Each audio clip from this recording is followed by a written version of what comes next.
Hello, everyone, and welcome back to the Veterinary Business Podcast, where passion meets purpose and where we explore what it really takes to build a thriving, sustainable veterinary career. I'm Don Adisha, your co-host, and I'm thrilled to have you with us here today. Let's be honest about the reality of veterinary medicine.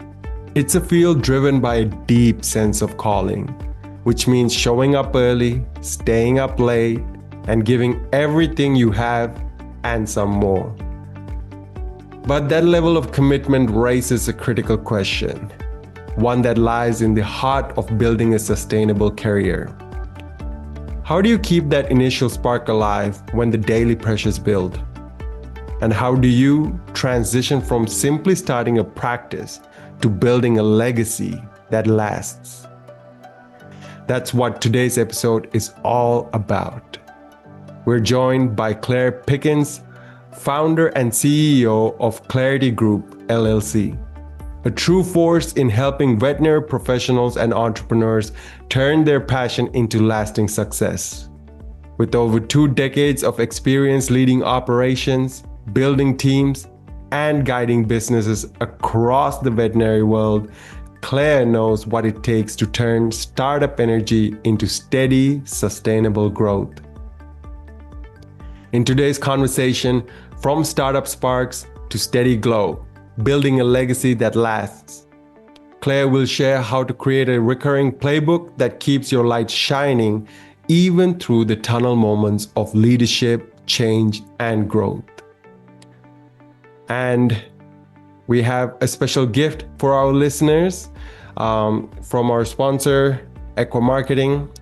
You can book a complimentary practice growth strategy session with Lila, a veteran in veterinary marketing with decades of experience.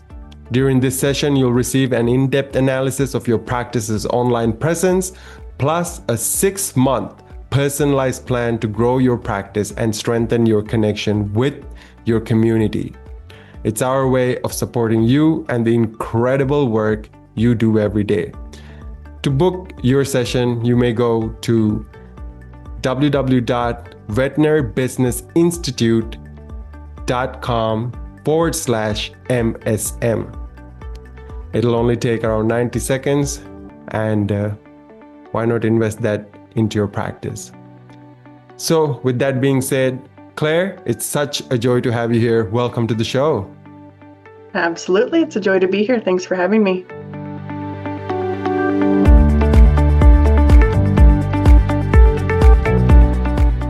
So Claire, you often talk about thinking beyond the startup phase.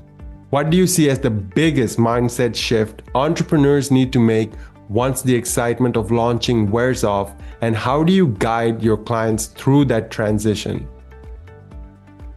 Well, being an entrepreneur is a very distinctly different thing than working for somebody else, though that is the biggest shift to make. When people are designing their dream business, it takes them to a different place. It's a lot like creative writing, and it can take them into kind of an imaginary mindset of what they want the job to be like. However, once the business opens and it begins, it's not uncommon for people to regress into habits that replicate the environments that they came from, that even they were trying to escape. So what's really important for entrepreneurs to successfully start their business and to launch their business correctly is to be very, very mindful that they are not replicating the things that they were just trying to escape in a job, and that they remain an entrepreneur in those moments, and that they don't recreate the corporate job that they were trying to get away from, and that they keep that spirit of entrepreneurialism alive through the startup phase and don't just get into grind mode. So I think that's kind of probably the biggest shift that entrepreneurs struggle with is, how do I stay an entrepreneur as my business opens and grows, and not just make it a job? So Claire, you mentioned the spirit of entrepreneurship versus the grind. Can you make a little bit of a distinction between those two? Yeah, entrepreneurialism is that belief that you can continue to invent. And it's not necessarily the belief that you need to get permission for everything. It's a belief that you have the ability, the true agency to be agile in your ideas. And that doesn't mean being irresponsible with ideas. I think some people think that entrepreneurialism means like no rules, no boundaries, you can do whatever you want. That's not really true. That's a fallacy. Entrepreneurialism means you're working with your own money. So there are rules, there are boundaries, but it does mean that you set up a system where you set up an intention to keep reinventing.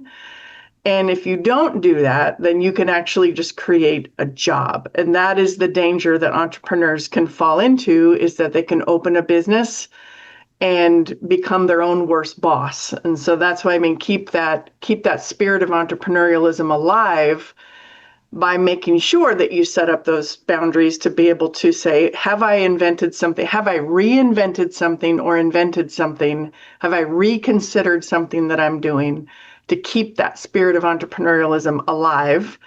And am I being the kind of boss to myself that I envisioned I would be? Or am I becoming the boss that I kind of wanted to leave at some point in my corporate journey? So those are the questions that I think people struggle with sometimes when they're making that leap from working for somebody else to working for themselves.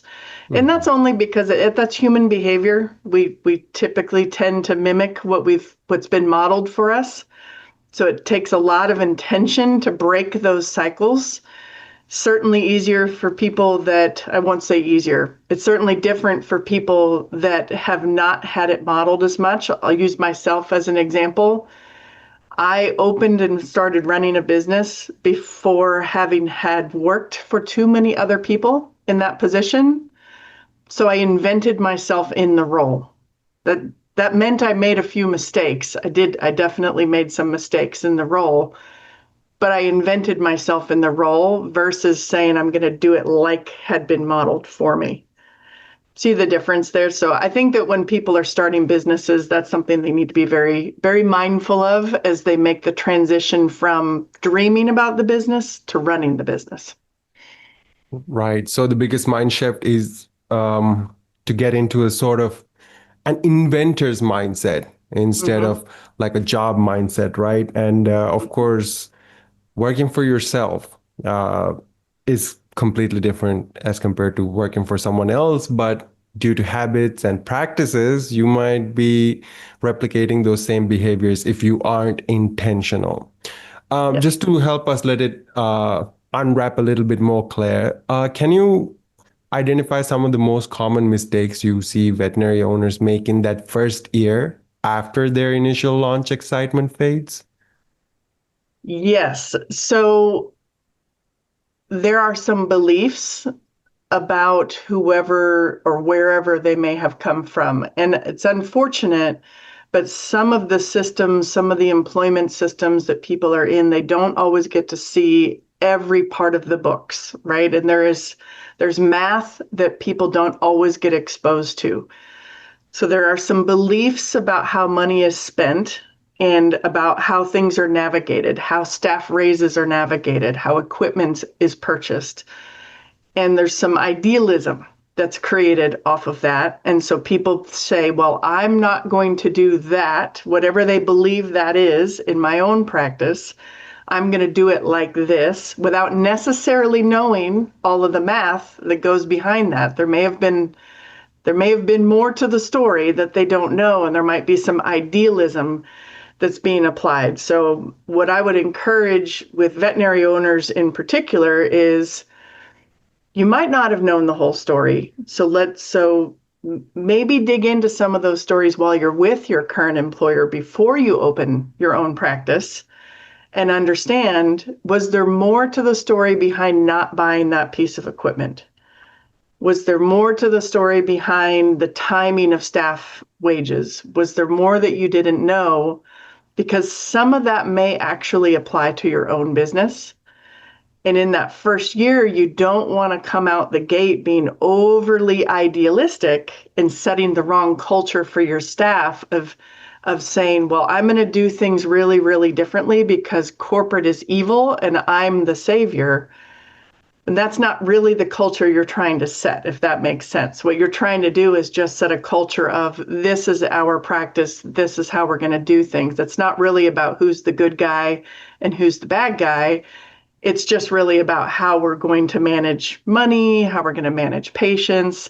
So I think that's probably for me the biggest mistake I see people make is don't establish your practice based on what you believe you didn't like somewhere else.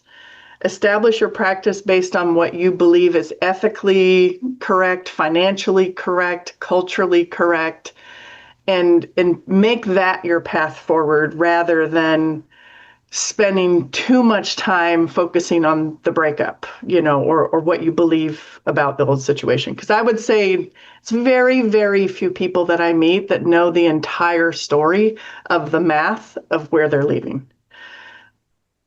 Wow. I mean, yeah. So what I'm understanding right there is like for after that initial 1 year, right?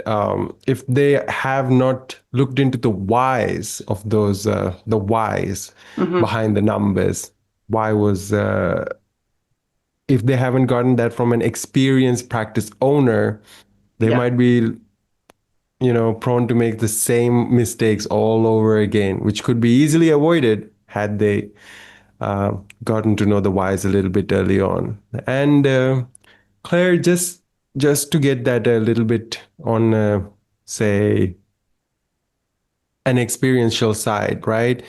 You've also mentioned like the importance of admitting what you don't know, Yes. right? Yeah. Can you share a story about a time when embracing that vulnerability, either for yourself or a client, led to a breakthrough, just so that our audience really understand the importance of this? Yeah, I would say that what you don't know will definitely come up in the managing of people. That is where I learned most of my lessons and what I did not know. As a very young leader, when I opened my own practice, of course, I did everything out of order. I didn't have any of my college degrees when I opened my practice. But I read everything I could get my hands on. Unfortunately, I did it out of order. So I would make a mistake, and then I would realize the mistake happened, and then I would go find something to read and read a book and learn about it. And that's not necessarily the right order to go in. Like I would highly encourage people to not be stubborn in that and go find really strong mentors and find some experts that you can lean on that do have expert knowledge in these things so that you can ask some of the questions about like what you can do in these very difficult people management situations in particular, because veterinary medicine has such a difficult time with retention. So these moments that can make or break a business very often for small practices are related to keeping or losing an incredible practice manager or your very best veterinary technician or a new graduate that's making that choice of staying with you in their first 2 to 5 years or going or leaving in the first 2 to 5 years. And these are really important and sometimes extremely expensive. I won't call it a mistake. These are lessons. Anything in entrepreneurialism is not really a mistake. They're all just really expensive lessons. And it's okay to learn these lessons. I just think some of them are avoidable. And those are the turning points that when people just stop for a second and say, you know what? I don't think I have the answer to this. And it's not going the direction that I want. Maybe I should lean on somebody that's got more experience or who's possibly made this mistake before, and reach out and not be ashamed to reach out. That can save them a lot of time and effort and money. Right? Don't try to save $1,000 or $2,000 and make $100,000 mistake. Right? That's what I see happen out there. Is like, well, if I don't want to hire that consultant that's an expert in this subject matter, or this contractor who's an expert in building this type of facility. I could save a couple $1,000s, but then it might cost them 20, 40, 50, 60, $70,000 on the other side. So those are expensive mistakes. Yeah, expensive mistakes. So, just know that money well spent on experience, Yes. right? Absolutely will pay back in dividends.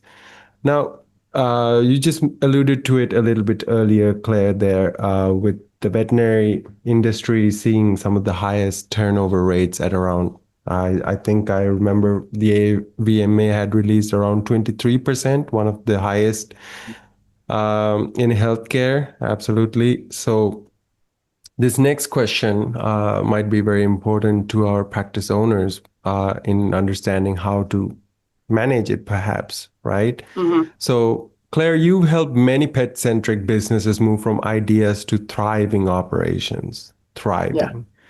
So, what are some of the key elements in that recurring playbook you help your clients create for stability and sustainable growth? So retention really stems from where your ideas come from within your business. And I can say that very personally. If your intention is to have your team stick around, any position in the practice, from your groomers to your receptionists to anybody in your practice, and I would say all of those positions equally contribute to your ultimate success, then you should really consider who's contributing to that playbook. And if you're not heavily considering their ideas and putting those ideas in writing in some capacity, then that could ultimately be to your own detriment. So I think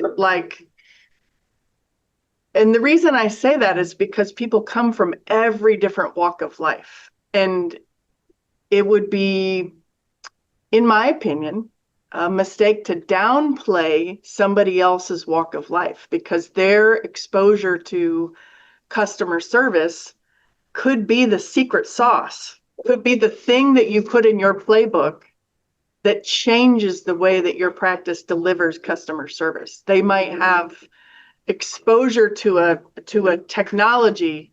My dogs are being crazy. They might have an exposure to a technology that you could implement. They might have a way of wording things. They might have a way of documenting things that would save 10 minutes a day, or might change your Google ratings. And those ideas can come from anywhere. So when I say the recurring playbook, I think they should certainly be looked at annually, but I think a business should literally rewrite their business plan every 3 years and have a completely rewritten business plan that they look at as a team and consider, what do we need to do to adjust to plan for the next phase of who we are, because so much changes in the world every few years, from technology to people's beliefs on different areas of practice, how the customer behaves. So much changes that to think that you could open a business and just keep going, or just kind of change on the fly without making an actual plan, when you write it down, it becomes action. So that's the difference. Talking about it in a staff meeting and writing it down, those are two completely different things. So making a playbook and using that as a team is a very powerful concept, which is why sports teams do it. Like having a playbook and actually talking about it and reconsidering the plays in the playbook. That's why it's such a powerful concept. And that's how teams win, is by understanding what's in that book and reconsidering it when the players on the team change and when the circumstances change. That sounds like a very dynamic playbook. I mean, it's pretty different as compared to a business proposal, a business plan that, we are so used to. Could you please give us an example of like one of these plays from the playbook? For instance, what does a recurring system for team feedback or client retention actually look like in a busy clinic? Well, right. So if you're a startup business, a plan looks a little different than if you are an existing business and you are reconsidering your place. So if you're a startup business, you're looking at your startup systems and it's a little bit more generalized. It's for more high level, right? You're looking at overall, this is what we believe is going to happen, which is why it's important to rewrite that once you're in business for a year or 3 years, because before the business opens, it's all imagination, right? And then once you open the business, you know what the reality of feet on the ground look like and how you're going to actually do it. But once you're in business, you actually list your systems, you list how they're working together, the expense of those systems. Are they actually doing what they're supposed to be doing, or are you duplicating systems? And the playbook may be removing something, it may be optimizing something, it may be cutting its actual process mapping. So taking a process and mapping all of the different parts of it, and you may be cutting out complete sections of it or parts of it, or you may be redesigning a form or something for somebody to interact with. Could be the client, could be your own team, just so the whole experience is better. And like the last time I mapped a process start to end, just even as simple as a check-in, a drop-off check-in, those can have 20 or 30 moving parts to them. And it's a lot of parts. If you can even remove 2 of those, it can make a significant difference for your team. Those little things are what lead to teams staying longer and not burning out. Wow. Process mapping. I think like our practice owners will definitely have to take a little bit of a note on that and just get to it, get to the playbook. It's very dynamic. And of course, as you mentioned, getting that buy-in from the team is the key to retention and addressing that 23% turnover rate. Now, Claire, so many veterinarians may fear like creating a playbook like that will make their practice feel a bit too corporate or too impersonal. So how are you balancing that systemization with maintaining a personal touch, perhaps, and a strong, unique culture? Yeah, that's a fear people have, but I would push back on that a little bit and say that your family's favorite recipe also has processes, and that's probably the most special thing to any family is your favorite recipe. I know that my children absolutely love my mac and cheese, and it has a process, and I follow that process every single time, but it has plenty of heart in it. It is no different in the world of business. How you deliver the process is the culture of your business. The process itself is just the recipe. It's just smart. It's just smart to know what steps you're going in the order you're going to go in, and how much you're spending on that process along the way. If people just thought of it like a recipe, it's your family recipe. It's your secret sauce. Then it takes some of the intimidation away from it. But that's all it is, really. It's not, I think the corporate world, possibly the way it's spoken about, makes it sound stale and rigid, and probably because you're being told to do the process rather than being involved in the process. But when you're a small business and you're being involved in the process, and you're inventing the recipe in the process, it's a little different, right? Like everybody's a part of the recipe. That's very wholesome and very warm, Claire. I mean, way of thinking of a process as your family's, favorite recipe. That just goes to show the heart truly is in the delivery, right? And Claire, in your article, The Perfect Hospital Patient Flow, Yeah. you talk about lean process techniques. How do you introduce concept like this to veterinary teams without it feeling just like another layer of management jargon? Yeah, I mean, I think you get everybody involved. I think the first way to introduce it is to have somebody who doesn't do the process at all, just follow it and write down every single step that they observe. And it's usually a little surprising how many steps there are. And it's also really vulnerable for anybody that was part of inventing whatever that process is, because there's a level of defensiveness that is natural to happen of like, nope, it works. It works like this. We're not going to change it. But that's how you learn. That's how you learn to understand which parts of it have an opportunity to maybe combine or get better. But yeah, the best way is to start with the person who doesn't do the process at all, because they have the freshest eyes. And when they write it down, they're like, oh, wow, why you did this same thing here as you did there. And like, you're doing that same thing 3 times. Now that I've written it down, I can see that. And then you can have a conversation about it. So step 1 is write it down. Step 2 is to open the conversation and allow people to be vulnerable and acknowledge that it's normal to be a little defensive, but then bring everybody into the conversation to find the little opportunities, whatever that is. It could be 1 thing or 10 things.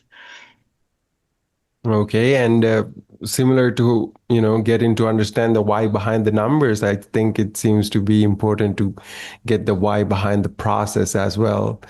Yes. And sometimes, we can get lost in our ways, especially with processes that we have developed ourselves and gotten attached to. Yeah, this works.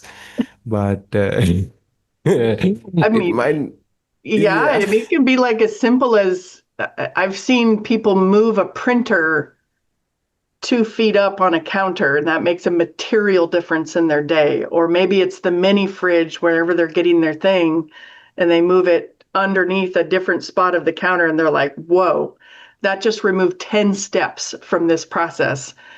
And it's just those little things that can create incremental improvements.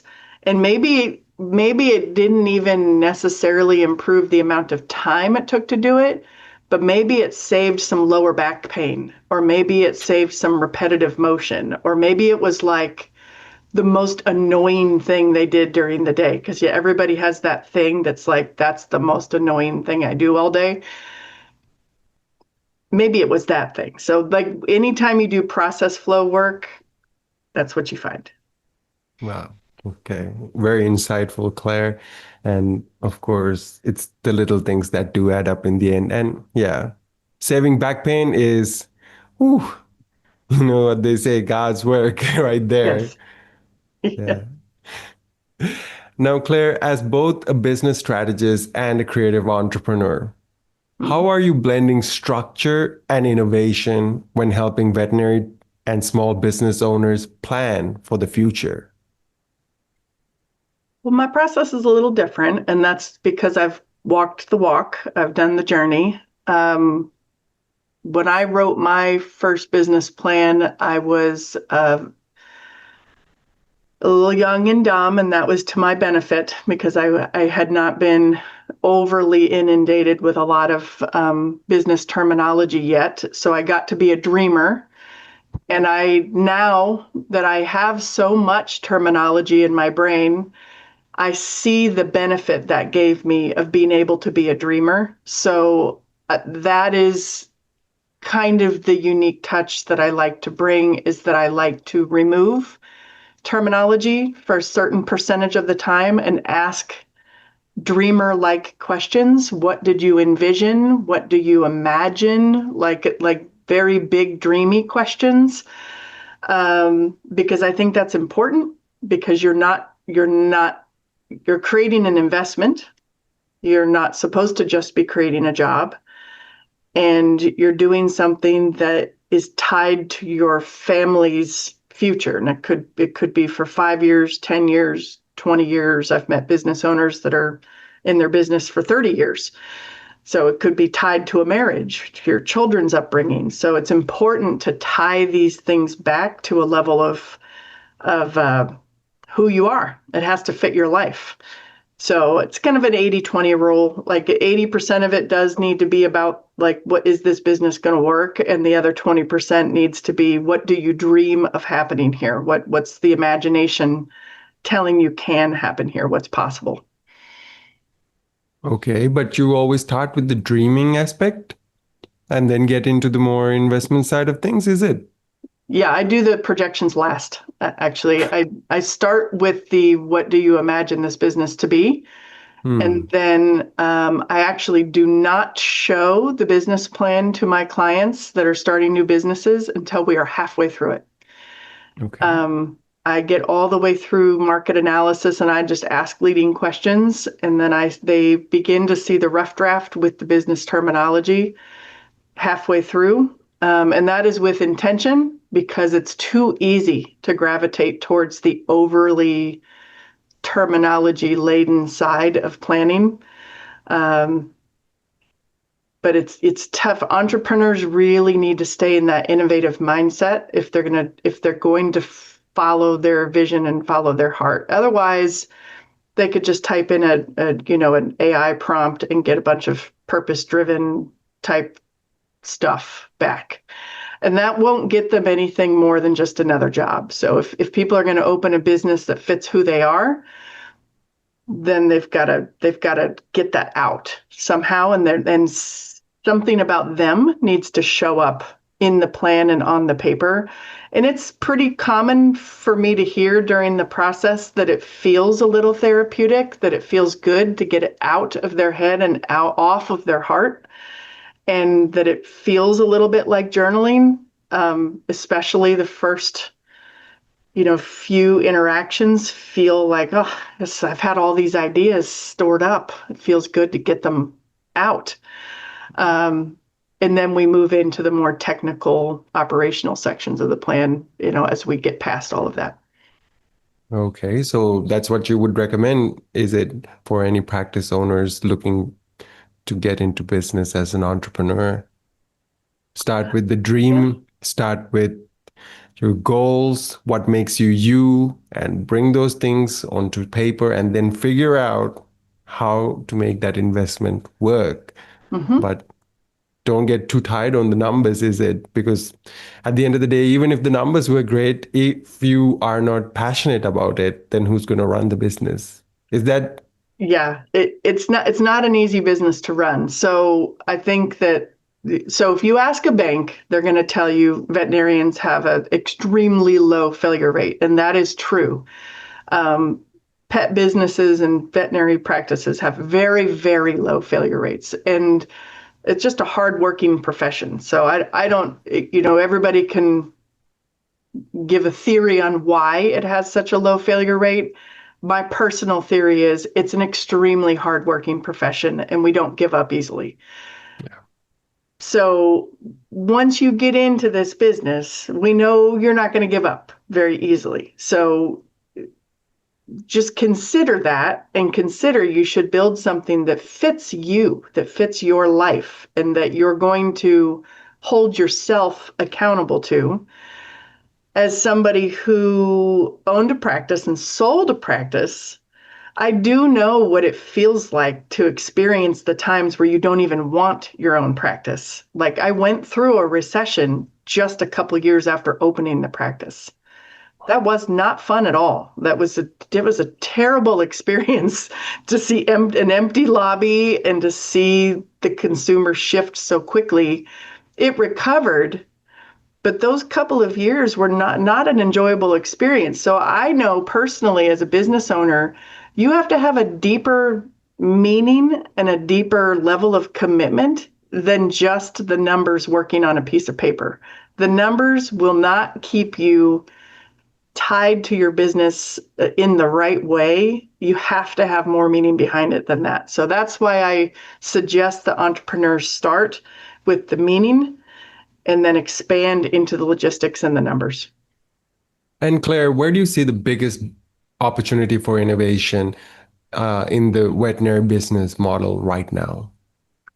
It's all in process flow. I Oh. think the way people are used, I think that we have incredible tools that people are afraid of a little bit. I think there's some laws changing that people are a little bit afraid of in some ways.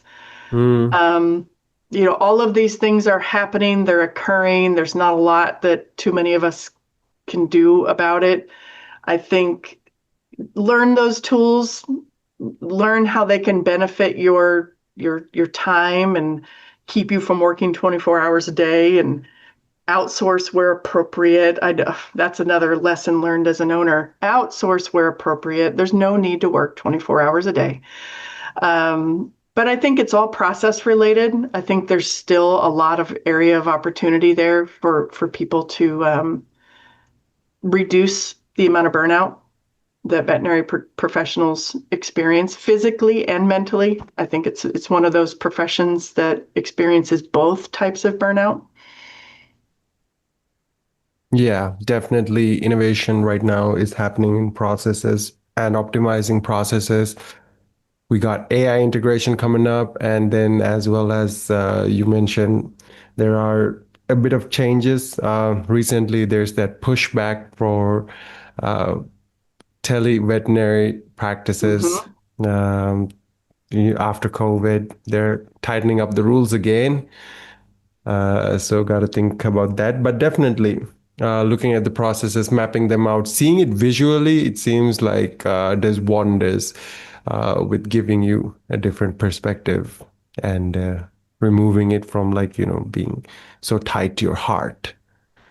So Yeah, I mean, I think the customer tells the industry often what they want, and it's been an active debate for decades. And there's this kind of push and pull that's happened for a really long time.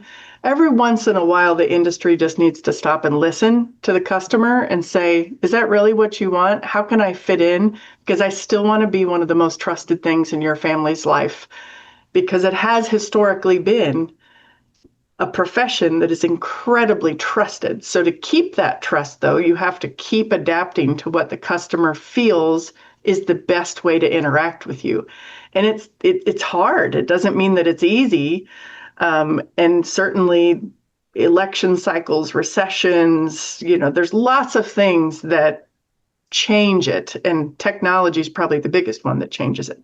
But that's the biggest opportunity. In all of those things, change process flow. Like that means you have to adapt to how you process things and move products and move customers through your building. And it just means change. right, absolutely. So the biggest opportunity we're seeing in veterinary is really listen to the customers and adapt accordingly. With that being said, Claire, let's talk about Claire-ity Group LLC. Mm-hmm. You support entrepreneurs at different stages of their journey through your group. Could you share an example of how your consulting approach has transformed a business or a moment when Claire-ity truly changed a client's direction? Yeah, for sure. I mean, usually there's several examples. It happens usually fairly early on.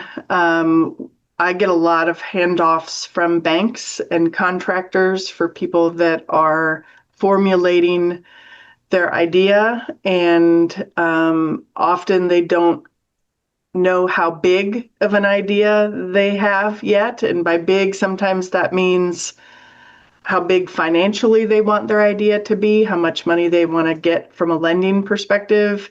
Sometimes that means how big, like how many people they want to manage. And through the process of just kind of asking them how the business is going to fit their life, they figure that out. They figure out, you know what, I don't want to manage more than 10 people, or maybe I don't want to be on call on the weekends, or maybe I don't want to, or I do want to do this, or I do want to have that. And there's lots of small realizations and large realizations that happen through the process. And I see people dramatically shift the size of the building that they want, either go larger or decide, you know what, I want a boutique. I actually, through this process, found out that I'm a boutique business owner and not a giant. I don't want the 10,000 square feet anymore. I actually want 2,000 square feet. And these realizations are so important for people to come to because of how long they need to live with the business in their life. So then they take that story and it carries forward, and through the process of talking to the bank and through the contractor, then that becomes their their story going forward. So I would say that those realizations typically start to happen, about a third to halfway through the question set of asking them the size of the business and how it's going to fit their life. And the magic questions like, how do you envision taking vacations once you open this business? That's a big question, because I think that the stereotype is once you have a business, you don't take vacations. But you should. You should. Yeah, there's multiple examples of that, but it's mostly related to the size of the business. I mean, I would think like most of these practice owners or to be practice owners, they would have been shocked when you told them like you can actually take a vacation. It just depends on how you want the business to fit into your life, right?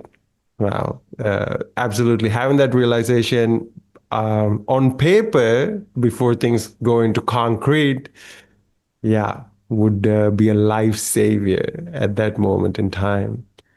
Um, and Claire, your process is described as being a more human, less about templates, asking questions like what made you fall in love with this idea. Let's, I mean, we talked about this a little earlier, but I would like to really drive the point of why is it important to start with that emotional core, and why is it so critical to building a strong business plan? Well, think about the reason that most people leave a job. They leave a job for usually lack of connection, right? They disagree with the culture, core values, ethics. It's sometimes people leave jobs for pay or for promotion. If people haven't thought about it, once you open your own business, you are promoted to the highest position in the company. So your opportunity for promotion caps right at that point.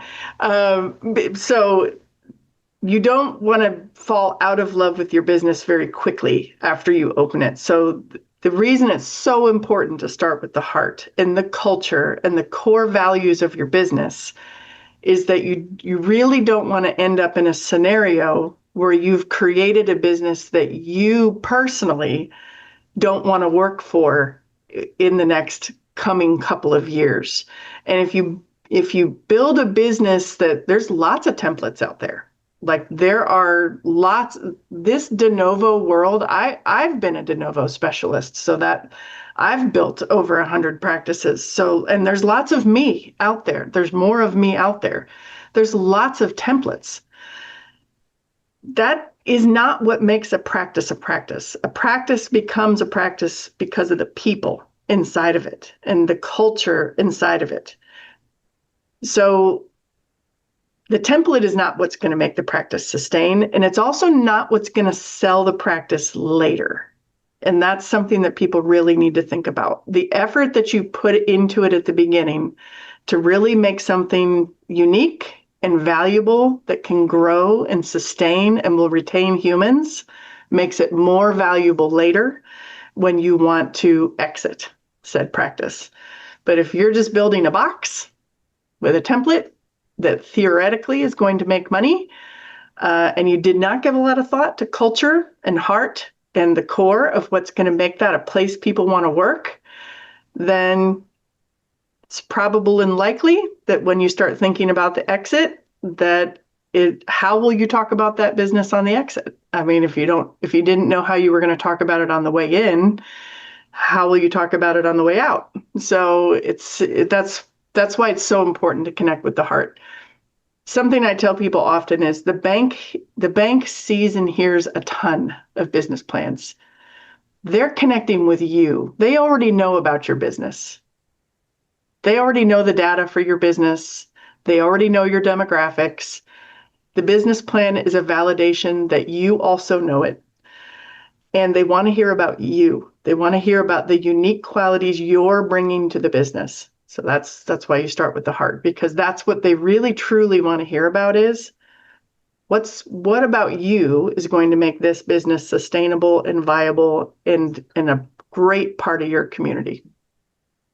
Okay, I see. I see. So that emotional core, culture, and the heart, almost seem to be like the true value of the business itself. Mhm. Otherwise, it's, as you mentioned, an empty shell, right? Just another template. And everyone can make templates, but do templates thrive? Questionable.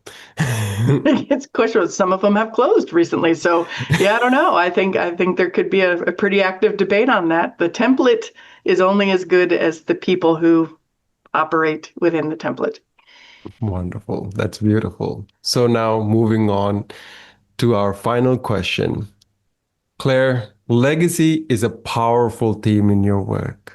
Mhm. What does building a lasting legacy mean to you personally, and how do you help others define and pursue that for their own business? That's a great question. When people open their own business, it's hard to think forward to what the sale looks like, but having experienced both ends of it, when you're there, when you're ready to sell, there's a part of you that kind of screams, "Okay, I'm ready. I'm done. I'm ready to get out of here."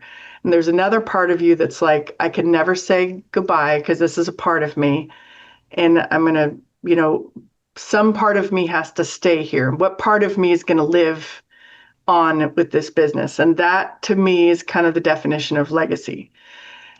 And that is kind of the heart and the culture of how you served your community. So that's kind of the piece that gets left behind. Now, can you always control that? Not necessarily. It depends on possibly who purchases your business and the nature of how that happens and who works in the business after that. So, I mean, some of that you just have to let go. But you do still live on, regardless of whether you keep contact with the people or not. You still do leave a legacy with every single employee that you employed, how you treated them, how you impacted their employment experience. This is a field that is loaded with young people in very often first-time jobs, or people that are pre-vet and working as technicians, or it's really a field full of people with very genuine hearts, and you're leaving a mark on all those people every time you employ them, especially as a business owner. So that is probably your biggest legacy. So beyond serving your community and however you choose to do that, and treat your pets in the community, your impact on your employees, as I used to call it as a business owner, however they talk about you at the dinner table when they go home, is your legacy as an employer. Ideally, they don't talk about you at all because you didn't give them too much to talk about, and they can go home and they can talk about their own family and their own things, and hopefully you're not a big topic of conversation at all. That's kind of the goal. But yeah, that's your legacy. Your legacy is really what carries on with the employees that had the honor or dishonor of working with you over the course of time that you owned the business, and interacted with it, and the little scout troops and all the little ancillary things that got to interact with the business along the way. Right. So building a legacy means definitely leaving that part of you, of that with the business as you move on, but definitely that heart and culture and how you served your community, especially your employees. Mm-hmm. That might be the biggest legacy you can have as a business owner. Um, just one last question, Claire. For a practice owner who is currently overwhelmed, just trying to get through the week, how do you advise them to start thinking about something as big as their legacy? What's really the first small step? Well, I would say it's probably, if that's how it's feeling, first of all, the world's a little bit crazy at the moment. So I don't blame you for feeling like that, if you're feeling like that right now as a business owner.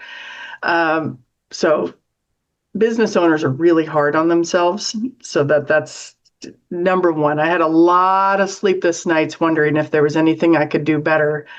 And there was a phrase that I would repeat to myself, that I would encourage many business owners: if you're doing this, stop it. Is that the best you can do?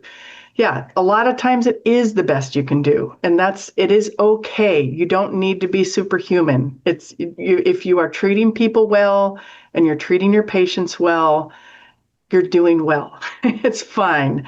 But sometimes we're a little too tough on ourselves. So that would be my first bit of business owner advice is be kind to yourself. The second one would be like, if you're really feeling like that and you're feeling like you can't find air, that you're just underwater and you can't find air, these are those moments you should consider. Maybe it is time to rewrite the plan. Maybe it's time to think about what does this look like? And maybe you're too deep in your own story and you need somebody else's eyes to one, probably somebody else's eyes are going to find all the good things that you're not seeing right now. And that is something you need to have somebody do, is to see all the good things that you're doing. And then they're also going to have that very objective viewpoint to say, but do you also see this? And let's talk about it, and be that non-judgmental third party to talk about the things that you probably can't talk about with your team or shouldn't talk about with your team, or would be, maybe you just need somebody who's been there. It relates, walked a mile in your shoes so that you can say, like, this just feels terrible right now. How do I get through this particular moment? Yeah. And if they're thinking about selling, that is not a knee-jerk reaction. So like, this environment's been very strange the last couple of years when it comes to selling. That is something that should be planned. And that is the other end of business plan writing. Business plan writing doesn't just happen at opening. That should also happen when you are within a couple of years of selling, because that is a very distinct path to put yourself on.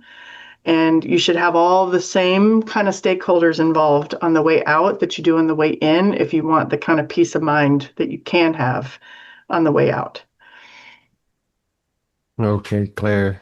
So I hope our overwhelmed business owner really reminds themselves, to be kind to yourself. And of course, perhaps you might need to rewrite some things here and there, reevaluate some things here and there, or maybe even talk to someone who's already walked that mile that you're walking in. So with that being said, thank you so much, Claire, for sharing your wisdom. And of course, reminding us that building a business isn't just about starting strong, it's about staying steady, growing with intention, and creating something that lasts.